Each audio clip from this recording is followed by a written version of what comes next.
As a data scientist, I could give you my opinion as to what I think responsible data science looks like, but it's more than just the data or the tech. It's an end-to-end application that will be integrated into the financial institution. It could be back office, it could be operational, it could be front office facing, it could be consumer facing. So there is no one-size-fits-all definition of what responsible AI looks like.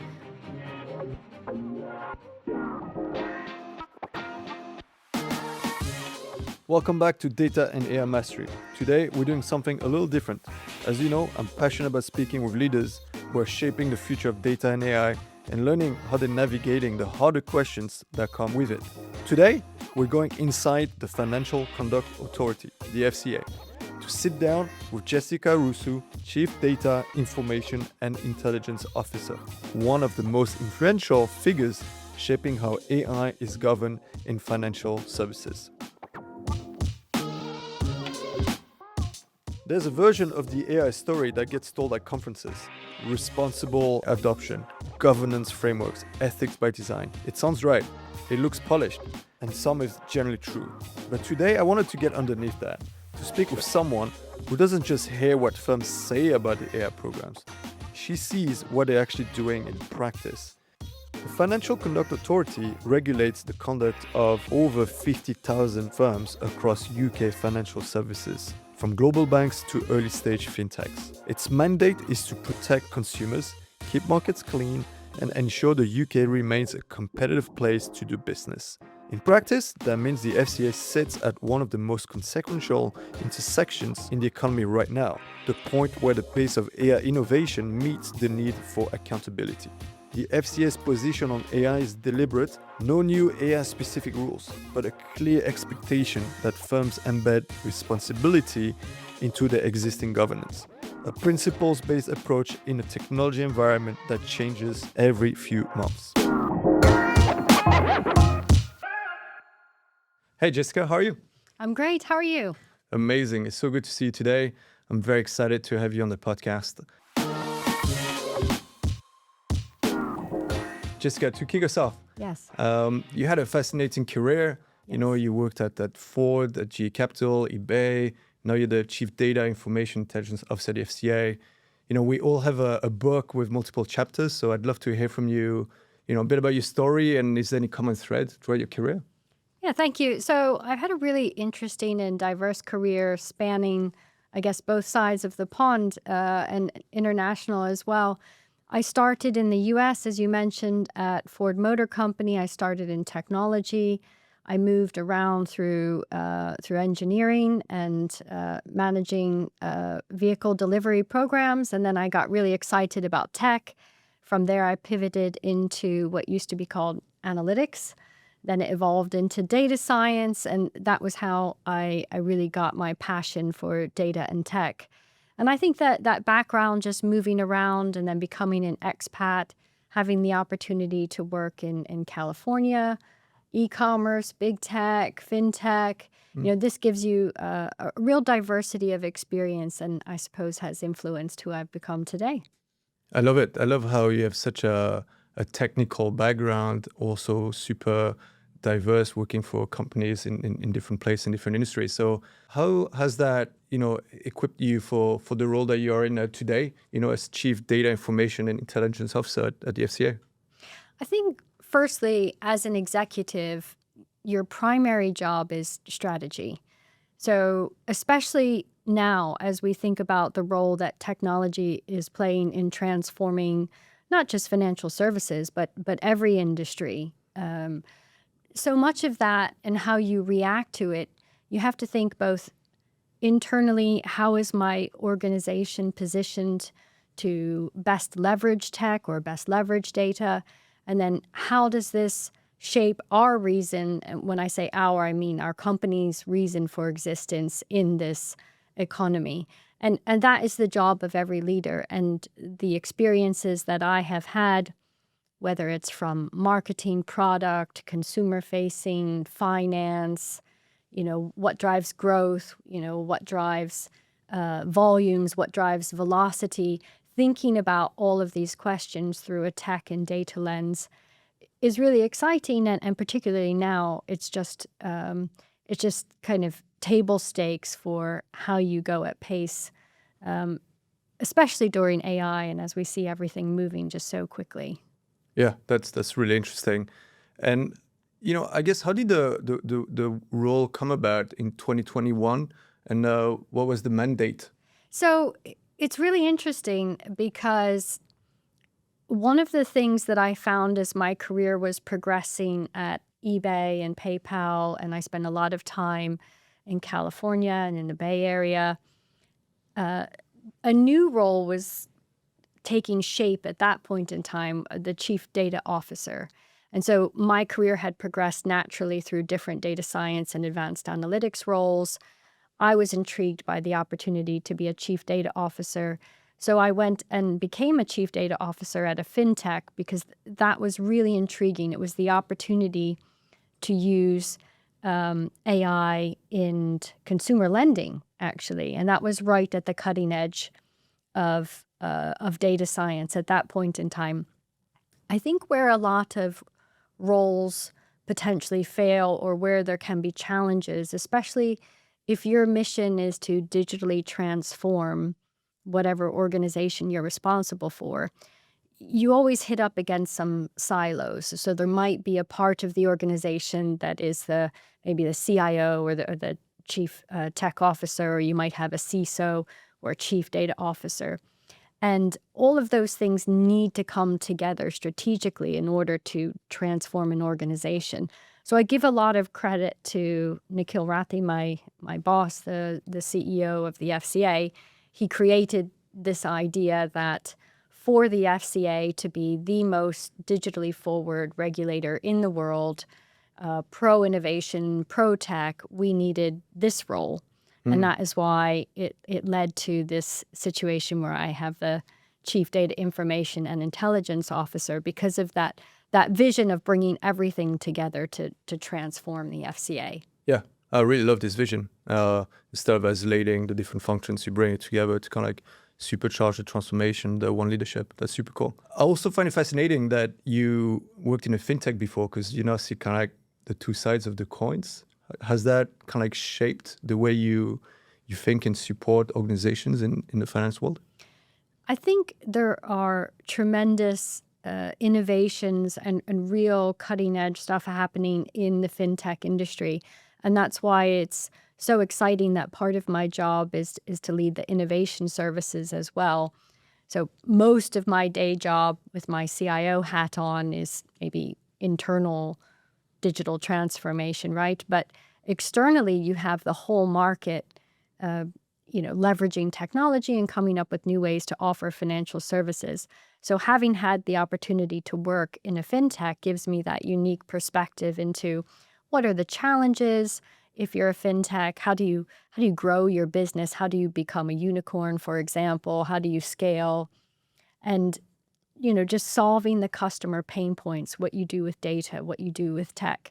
So I think that's really added another string to my bow, and I'm really grateful for that time. So you mentioned the FCA Innovation Services. Yes. Could you tell us more about it? So the innovation services have been around for 10 years. What is most commonly understood about them is this idea of a sandbox. And where we have evolved that model over time is two kind of offerings. One is a regulatory sandbox, and one is a digital sandbox. And I'll explain the two. So the idea of the regulatory sandbox is a place where we can work on policy initiatives before they harden, and stakeholders from the industry can come in and maybe give us example disclosures or work through what it would mean to work with that policy before we finalize the policy. So essentially testing it, being an agile regulator. So that is the regulatory sandbox, and that continues to be a really important tool for us, particularly, let's say, for example, with stablecoin policy or crypto policy, or all of these emerging areas of financial policy that we need to work through. It's really important, right? So that is so the non-technical space. The technical space, the digital sandbox has evolved over time. It's now always on. We built it in partnership with Naya One. We further extended it last year to include technical support from NVIDIA. We continue to have both Naya One and NVIDIA supporting that technical environment. And what that does is it's a unique place for innovators, fintechs to come in and leverage all of the synthetic data sets that we have. And those are a real competitive advantage for firms because we have fraud typologies, we have market data, we have transaction data, we have 300 to 400 different really important data sets. So the firms can come in and work with that, and they also get coaching and development through a sprint. So for example, if we have a technical sprint focused on a specific subject area, for example, mortgages or SME finance, they can come in and participate in the sandbox for a 3-month sprint. They actually develop their products and services whilst they're working with us. And the feedback that we get is that is a game changer for UK fintechs because you get not only the sort of technical leg up. What I hear is that it would have taken me a year to do this on my own, but you've sped up my development life cycle to 3 months. So that's great. Wow. That's great to hear.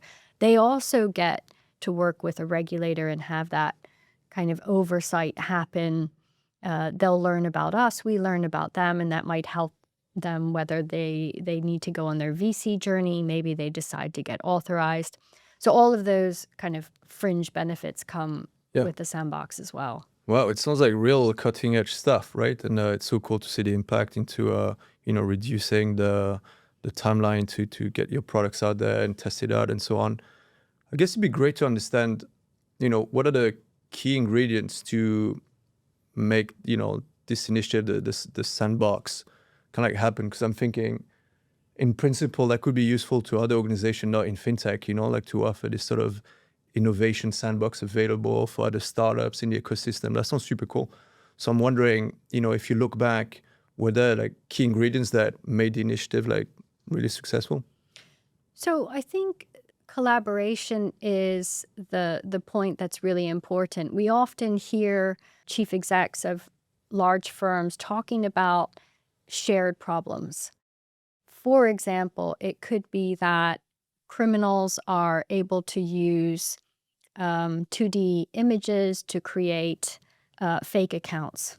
Okay, so this is a problem not faced by one entity, but multiple entities, and they all have a slightly different set of data.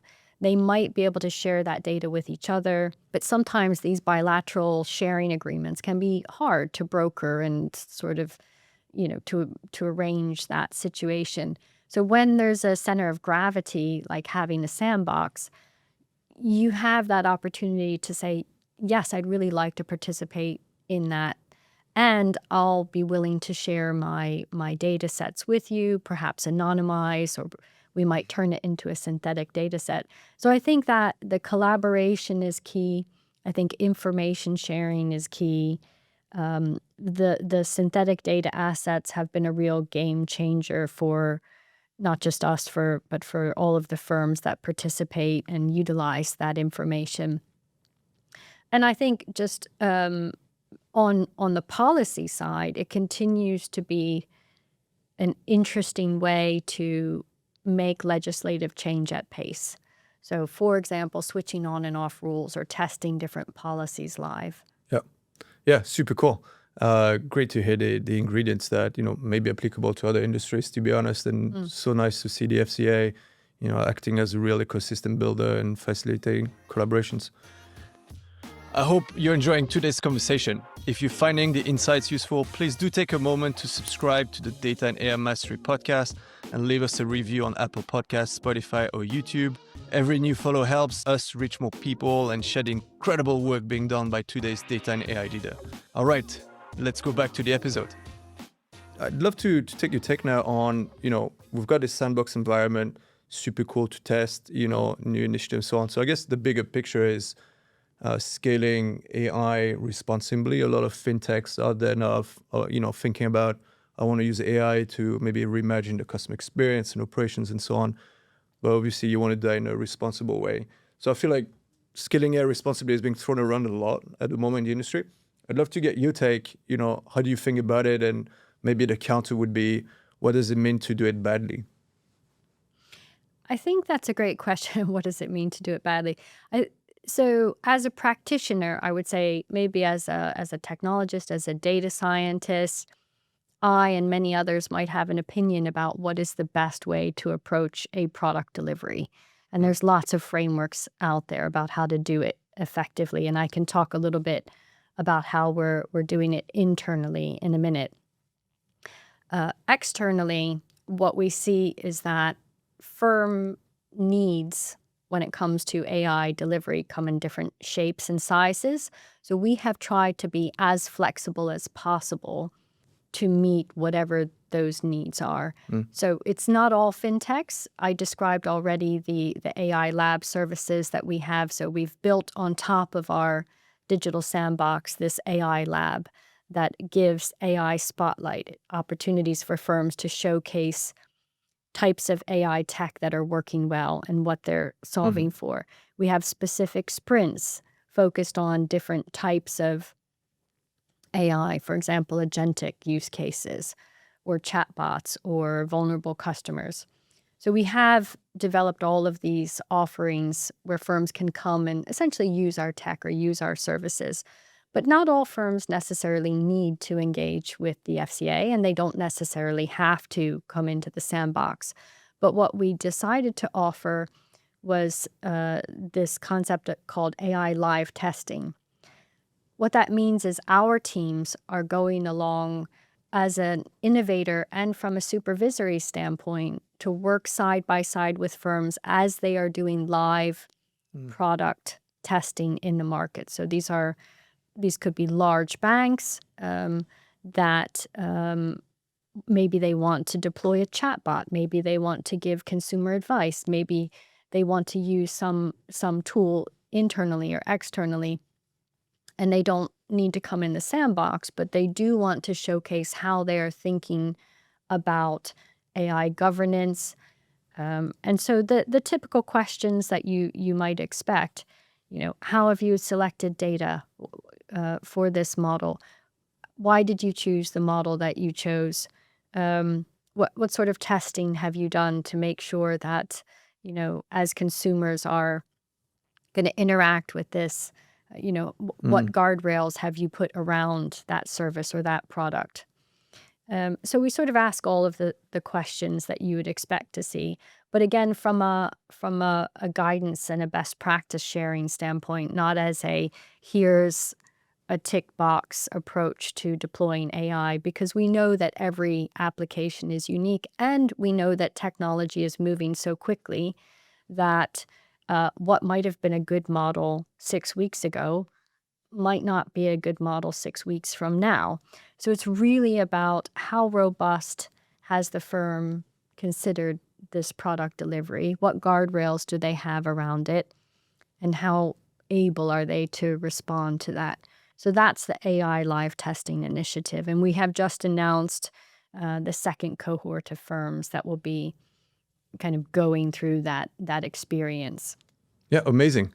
So it sounds like, spending a good amount of time thinking about the assumption, the lineage, the guardrails around the output, how's that used, and be able to evidence it. I do wonder, is there like a moment where, all right, we've done a good job here, it's responsible? Or is that an ongoing journey, as model gets better and better, that companies you see are going through? Like when can we answer the question, we're using AI responsibly and we feel good about it? So from a policy perspective, we continue to leverage the consumer duty. The consumer duty essentially says you have to offer fair value to consumers. You have to make sure that the products and services they receive meet their needs, that they have flexibility and choice. We look at things like complaints volumes and vulnerable customers as well. How are they being treated, and do consumers have access We call it sometimes consumer financial inclusion. So are there certain groups of customers that are somehow being excluded from financial services? So all of those things mean that by saying that the rules haven't changed, we feel that that is actually a stronger starting point rather than a weaker starting point. So in some places, we've had some feedback, oh, you should make some rules for what responsible AI looks like. And as I said, as a data scientist, I could give you my opinion as to what I think responsible data science looks like, but it's more than just the data or the tech. It's an end-to-end application that will be integrated into the financial institution. It could be back office, it could be operational, it could be front office facing, it could Yep. be consumer facing. So there is no one size fits all definition of what responsible AI looks like.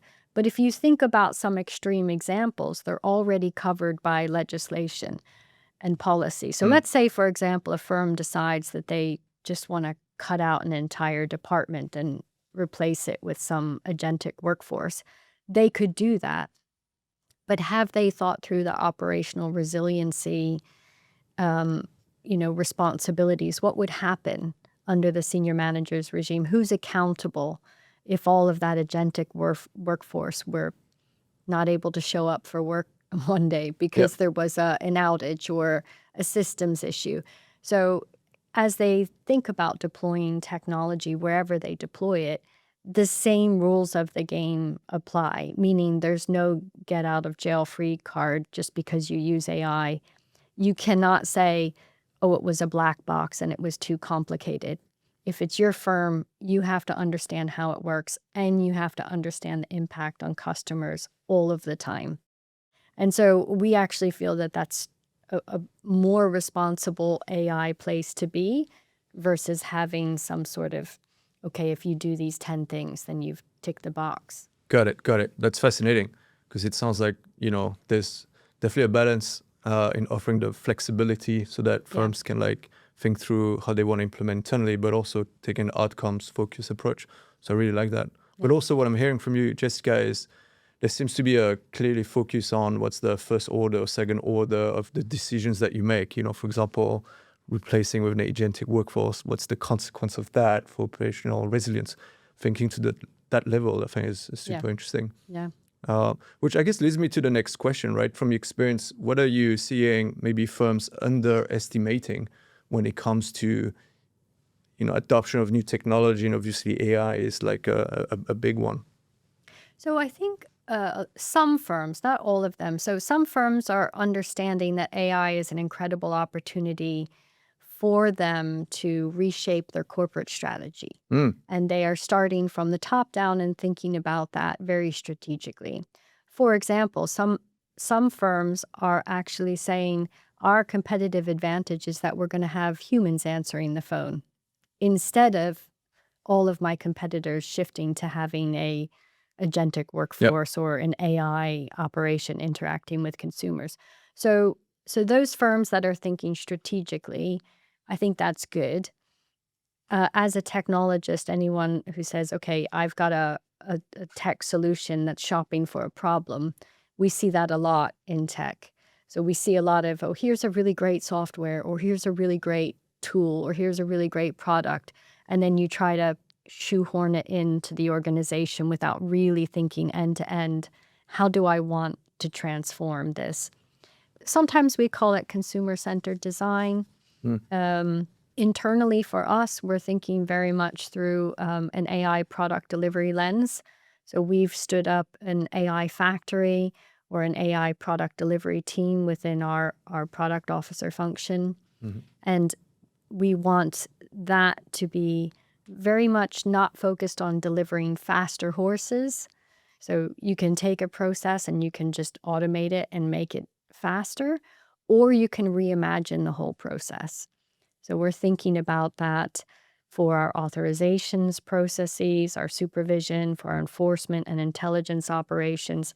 So everywhere we have data-intensive neural networks, workflows, actions that need to be taken, we're looking at those opportunities.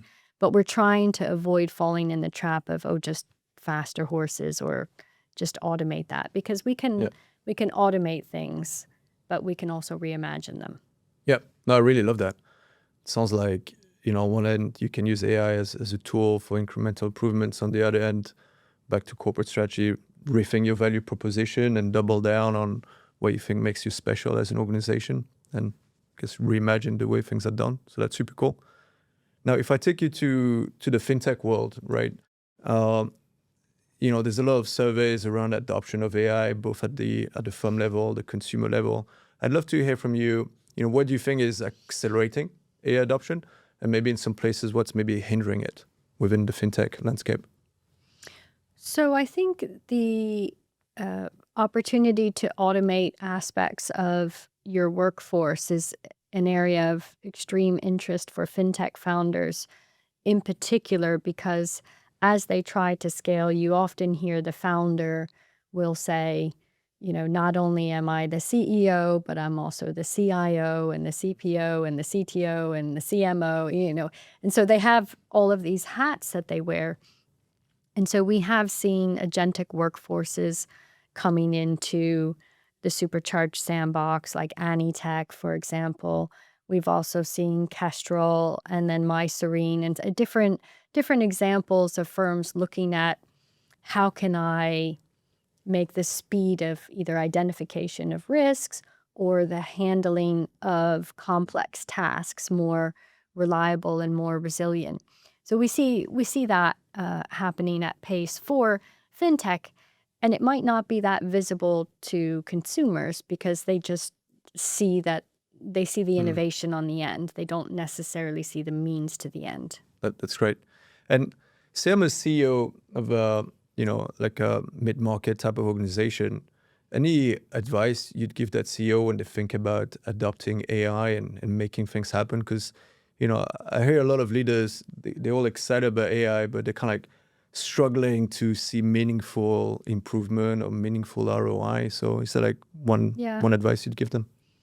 So maybe taking my regulator hat off and just putting my CIO hat on. When you are responsible for running a large infrastructure, you have systems, you have a cloud infrastructure, you've got networks, you've maybe got some SaaS software running across your organization. You have all sorts of things, and most likely, what you are experiencing is every single supplier that you have is adding some sort of AI feature. So you have this AI creep happening, which is essentially all of this new tech and services and products coming into your infrastructure. And not only that, but you're also paying for it. So you might see your bills for digital services and products going up, and there's not much you can do about it because you might already have vendor lock-in, you might already have things that you're responsible for. That's why I think it's so important to think strategically about, where do I want my firm to be in 5 years' time? And what do I need to do about my infrastructure to get from here to there? It's kind of a classic digital transformation question. Those of us that have been running really, really fast to digitally transform organizations, we sort of have to start over.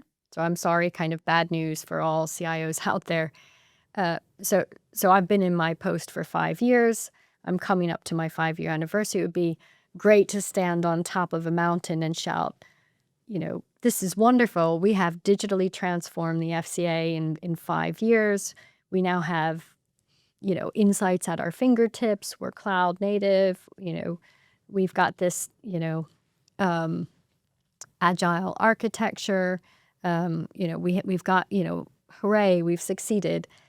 Well, actually, the goalpost just shifted. So everything that we have achieved in the last 5 years and that organizations have done with their infrastructure and architecture needs to be entirely re-blueprinted, right? Yeah. And so I think what that means is it's an exciting time because you get to rethink it.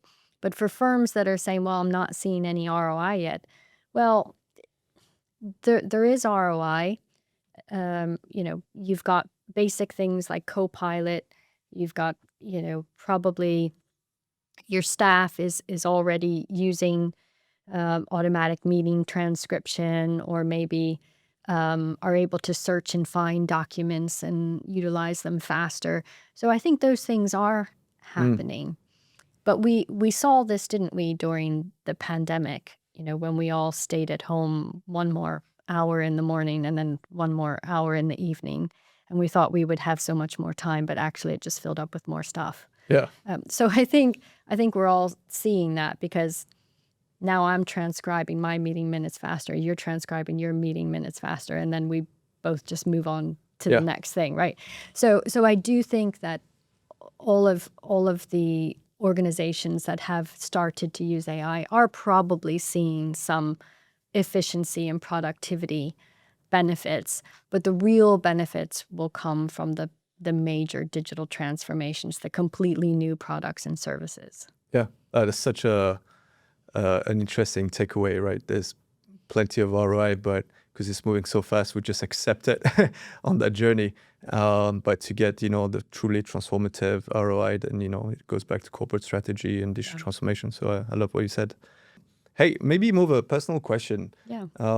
If I take you back to, 25 years ago, what sort of guidance would you give yourself, right? For like, a person coming into the job market, what are the key skills that you think are important to learn? Somebody today, looking at taking a new job, what do you think is important?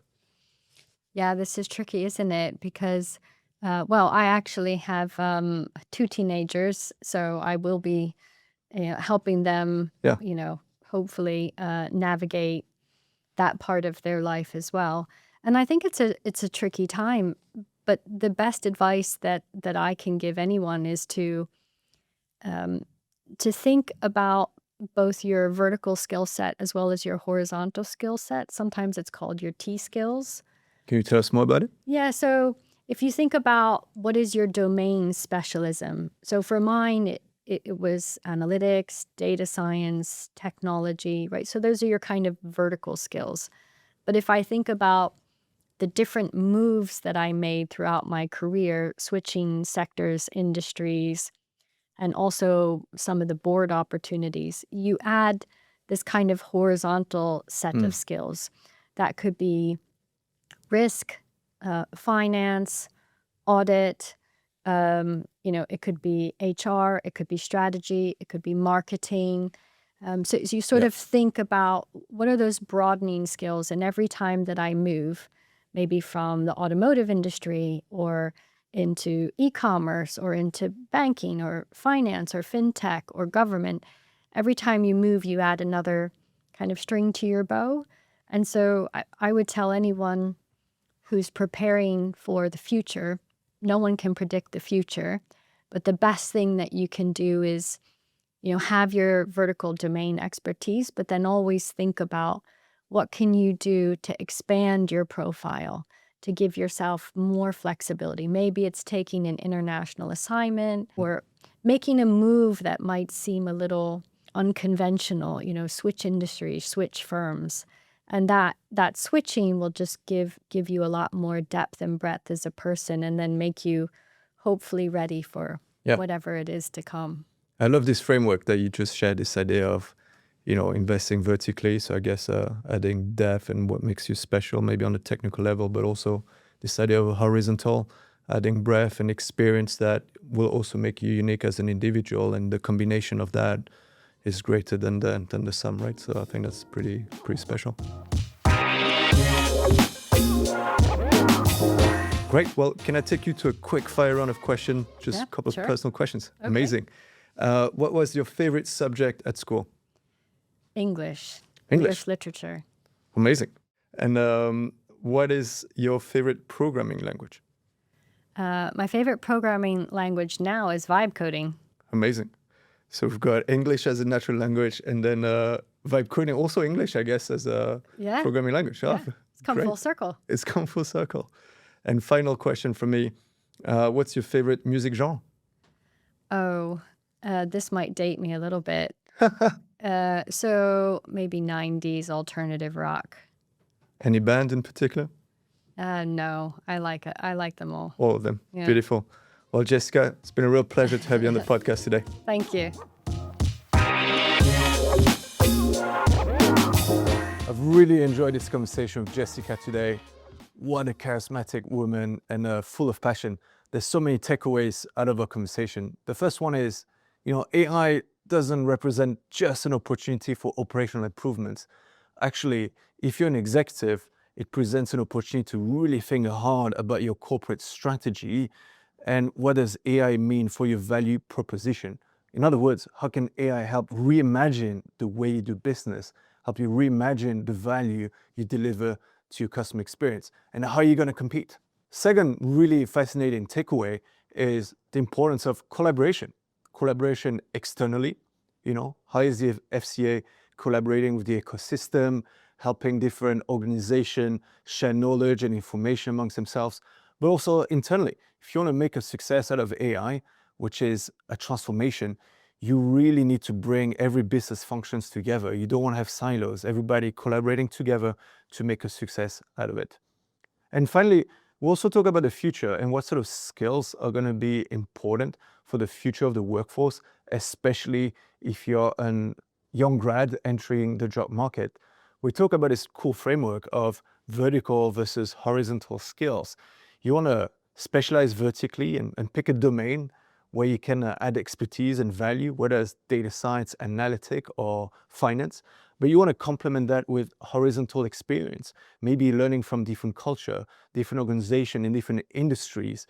And the sum of vertical and horizontal is what makes the real power here for somebody's career. So it's that combination. Thank you all for listening and see you on the next episode. I want to thank Jessica Rusu for her time and her candor today. If you want to learn more about the FCA's work on AI and responsible innovation, we'll have links in the show notes. And if today's conversation got you thinking about how your own organization is building AI capability, that's exactly the kind of challenge Cambridge Spark works on every single day. From executive education to large-scale data and AI skills programs. You can find out more at cambridgespark.com. If this episode resonated, please do leave us a review on Spotify or Apple Podcasts. It generally helps us reach more people doing this work.